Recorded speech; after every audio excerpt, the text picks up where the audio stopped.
ایرانی عوام آیت اللہ خامنائی کے قاتلوں کو سزا دیے بغیر نہیں رہیں گے۔ ایرانی فوج کے سربراہ جنرل امیر حاتمی نے اعلان کر دیا۔ صدر مسعود پزشکیان نے واضح کیا کہ آیت اللہ خامنائی کا مشن جاری رکھا جائے گا۔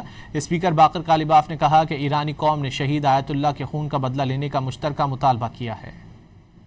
ایرانی صدر مسعود پزشکیان نے آیت اللہ خامنائی کا مشن جاری رکھنے کا اعلان کر دیا۔ اسپیکر باقر کالیباف نے اپنے پیغام میں باور کرایا کہ ایرانی قوم نے شہید آیت اللہ کے خون کا بدلہ لینے کا مشترکہ مطالبہ کر دیا ہے۔ قوم نے ایک بار پھر آیت اللہ خامنائی سے اپنی عقیدت کا اظہار کر کے ان کی تدفین کی تقریبات کو تاریخی بنا دیا۔ ایرانی فوج کے سربراہ جنرل امیر حاتمی نے واضح کیا کہ ایرانی عوام آیت اللہ خامنائی کے قاتلوں کو سزا دیے بغیر نہیں رہیں گے۔ ایرانی قوم اور مسلح افواج انصاف کی جدوجہد اور ایرانیوں کے حقوق کا مطالبہ کبھی نہیں چھوڑیں گی۔ شہید نے عظمت، وقار اور آزادی کا راستہ دکھایا اور اس راستے پر چلنے کی ضروری بنیاد بھی فراہم کی۔ آیت اللہ مجتبی حسینی خامنائی کی قیادت میں اس راستے پر بلا خوف، مضبوطی اور عزم کے ساتھ چلتے رہیں گے۔ ایرانی بحریہ کے سربراہ ریئر ایڈمرل شہرام ایرانی نے واضح کیا کہ آیت اللہ خامنائی کی شہادت کے بعد مزاحمت کی کوئی جغرافیائی سرحد باقی نہیں رہی۔ دشمن کو آج یہ سمجھ آ گئی ہوگی کہ وہ کسی ایک ملک سے نہیں بلکہ عظیم اسلامی قوم اور اسلامی مزاحمت سے لڑ رہا ہے۔ امریکہ اور اسرائیل کو اسلامی فائٹرز کے جواب کے لیے تیار رہنا ہوگا۔